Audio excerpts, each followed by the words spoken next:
I found a Sonic the Hedgehog backpack on the street.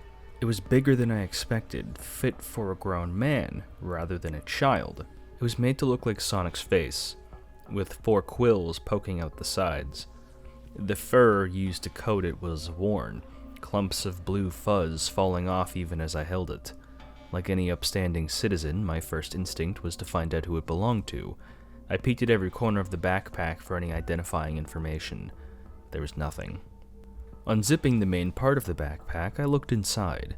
There were only 2 things: a bundle of medical tools and a note. The tools seemed like the kind used for surgery, and they were rusted with age, feeling as though they would crumble at my fingertips. The note was just as worn, crumpled, and yellowed. If you find this backpack, please return it at 3261 Lake Avenue as soon as possible. Thank you. You know what they say, the more the merrier.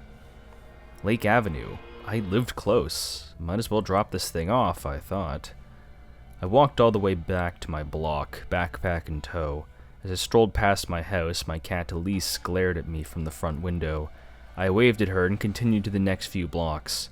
Looking at the note in my hand, I counted to myself as I passed the houses. 3258, 3259, 3260. I looked up from the paper. A blue house with the number 3261 beside the door stood in front of me. This was it. There was no doorbell in sight, so I knocked on the front door to no avail. The house was almost pitch black on the inside, although I could make out some things. There was a small table with a neat stack of manila envelopes on it, the kind that tend to hold important documents. Ready to give up, I sat on the backpack in the front stoop and turned around to leave. That's when I heard it. A shrill screech, one that stopped me dead in my tracks. It sounded like some kind of small animal, maybe a cat. It wasn't a simple caterwaul, though. It was almost human-like in its tone, and was anguished in such a visceral way that it made my blood run cold. I almost started running. Almost. Something very deep and very stupid inside of me killed that urge. This wasn't a normal scream, it was nothing like I had heard before, and as a pet owner, I've heard hell of a lot of it. Another wave of pain rang out as through the darkened halls. I thought of Elise. If that happened to my cat, would I just sit there and do nothing? Out of curiosity, I tried the doorknob. The lock clicked and the door swung open. Now, there was no excuse. Before I could hear another one of those god-awful sounds, I bolted to the entrance and into the living room. There was a light switch by the door, but it didn't seem to work no matter how much I flicked it. The living room was simple, just with a couch, TV, and that table with the envelopes. Another cry came from the room to the left of me. I ran into it and was met with 3 bolted metal doors. The one on the right said, testing. The one in the middle said, gallery. And the one on the left simply had the face of a smiling, mustachioed man painted onto it. The cat cried again, even more desperate from before. It came from the rightmost door. Despite appearing heavily fortified, it was fairly light and easy to open. The room in front of me was blood red. On both sides of it was Bunsen burners lined up like Roman columns, producing a steady stream of flames. In the middle of the room was a cat shackled to the floor. Its fur was dyed a light lavender, and it was shaking tremendously. Stepping into the room, I figured out why. The floor was as hot as an active stovetop, frying my soles and causing me to jump back. Steeling myself, I wiped the burned rubber off my shoe and prepared to sprint back into the fire. Running as fast as I could, I reached the cat and prepared to pull it out of its shackles. It's when I realized that I missed something on first glance. There were 2 burners directly beneath my feet and dangerously close to the cat. Thinking fast, I leapt back and held the hot shackles to the burner. They were so cheap that they immediately snapped in half upon contact with the flames. Scooping up the cat in both arms, I ran back to safety. Putting the feline down, I noticed some severe burns on its paws and stomach. Other than that, it seemed okay. Other than being dyed lavender. I looked around for some water to treat the burns, both myself and the cat's, but there was not even a sink to be found. The cat limped away from me. He, or she, looked a lot like Elise. Jesus, imagine if I hadn't gone in. It began licking its wounds, breathing deeply as it did. I pulled out my phone, ready to call the police on whatever sick fuck did this, when I noticed another stack of manila envelopes in the corner of the room, right beside the leftmost door. I hesitated even touching the things, but a curiosity got the best of me again. The top envelope contained a picture of a lavender tabby cat laying on a medical table, with a caption written below the image. Blaze, not resistant to heat, has no tolerance for temperature above 100 degrees Fahrenheit or 37.78 degrees Celsius. Unfit for this project. Parts are ill-equipped for their purpose. Must find another. I threw away the envelope in disgust. This was all for some project? The cat was moving and up again, and a certain scent seemed to catch its nose. I trudged over to the gallery door and began sniffing wildly. It pawed at the door, trying in vain to open it. I too started to smell a sickly sweet odor from behind that door. The cat looked at me pleadingly, and I hesitantly opened the door to the gallery. Like the rest of the house, there was barely any light. In front of me was what looked like a standee of Sonic, with some notes stuck on the wall behind him. As I went forward to the dark, my eyes adjusted and I could make out what I was truly looking at. A young boy, no more than 14 or 15, stood limply on the podium. His eyes were sewn shut and his head completely shaven. What looked to be blue-painted porcupine quills were jammed into the back of his head like darts on a dartboard. His nose was also missing, replaced with a rodent-like snout. While he was clearly dead, his body was in flawless condition. Still, the scent of rot corrupted my nostrils. I cupped my hands over my mouth to keep from vomiting, trying to fix my gaze anywhere else. My eyes landed on the note stuck next to him. Sonic, almost perfect. Just a few more adjustments. I love you. You're shaping up to be a great friend. Stumbling back in shock, I turned to face the rest of the hall. Right beside me was a boy, even younger than the last. Or at least he was a boy. For when I looked at the podium next to me, I was met with the head of a fox. The fox head was sewn into the child's torso, staring back at me. While the head was animalistic, the eyes were clearly, unmistakably, human. On the boy's back were two foxtails entwined together. His hands sported cartoonish white gloves and were forever caught in the waving pose. There was a post-it note stuck on the wall beside him. Tails, high tolerance for pain, impressive willpower for such a diminutive subject. He may last a bit longer than I expected. One of my favorites. My head was spinning. In a daze, I looked across the entire hallway. There was a man with dreads that towered over the others. His fists had small spikes stitched to them, and his chest had a sort of crescent pattern cut into it. His face was stretched into a wicked smile, with unnaturally tiny, sharp teeth like that of an animal's. A buxom woman had her head cut off, replaced with that of a small bat. Its glossy eyes spoke to me, but I couldn't understand what they were saying. A young girl in a dress, sporting the ears and fur of a rabbit, and holding a fleshy, mangled blue object that I couldn't make out. A child with an insect-like arms coming out of his torso, positioned next to a burly man with a crocodile head and a teenager with a reptilian, chameleon-like skin. There were also a few empty podiums, symbol of those whose future rested at the hands of a madman. In the back of the hallway, there was a sign situated on the wall. Dreams to Reality Hall, where fantasy comes to life. I steadied myself against the door, trying to compose myself. That was when I heard footsteps. The front door slammed shut, with muffled exclamations of "God damn it" and "fucking backpack" coming from the living room. The footsteps grew louder as I heard the person walk closer to the entrance to the gallery. Without thinking, I ran clear across the entire hallway, making a left turn at the signs and entering a side room.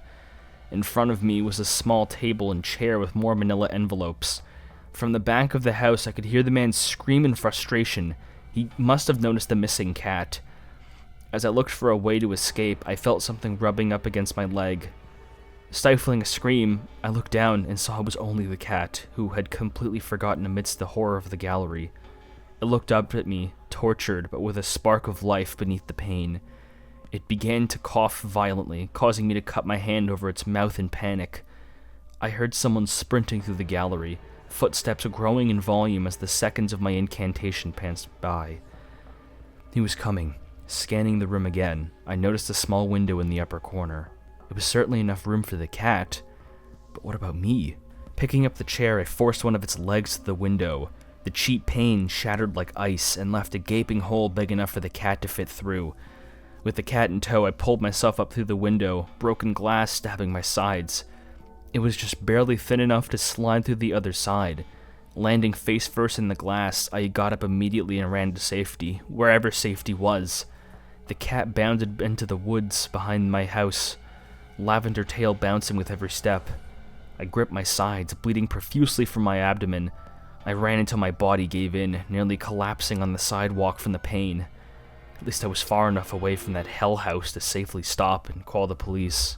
After I gave the cops the address, they thanked me and said they would look into it, and look into it. They did. It hit the news a few days after the raided 3261 Lake Avenue. Dozens of corpses of missing people and pets were found in the house. All of them were made up to resemble Sonic characters, and all of them had been taxidermized at a near professional level. The envelopes found throughout the house contained details of each murder, as well as strange diary-style stories about the adventures the killer would go on with each character in the house. He wrote about spending upwards of 18 hours a day locked in the gallery with his friends in an attempt to make the experience more authentic. He tried to create substances like invisible scales and fire-resistant fur. The third room, the one marked by a smiling face, was where he had stored his failed attempts. For all that was found, however, there was still one thing the police couldn't locate: the killer himself. He had completely disappeared from the neighborhood overnight. Nobody even really knows what he looked like, as he almost never left the house. I had spent the better part of a year trying to get over what I saw. Unfortunately, some things stay lodged in your subconscious forever. Most of my time was spent alone with Elise, trying to distract myself from the terrible reality of life. But something happened one Sunday morning. I woke up as I usually did. Elise is always perched next to me on her cat tower. I stretched, yawned, and opened my eyes. Turning to the cat tower, I called out to her, but she was nowhere to be found. I got up, thinking she was just off having a drink of water using the litter box. Walking past the bedroom, I caught something out of the corner of my eye. Tufts of cat fur were littered about the tiled floor, and blood was dripping from the side of the counter. I turned my attention upward. On the wall, above the window, was a message etched in blood. It was only 4 words.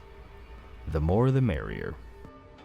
I don't remember where I heard this one, the Sonic backpack. It seemed like a very unique kind of blend of weird, like, fantastical Sonic elements and, real-life true crime, kind of like the end of Sonic 3 Hacked.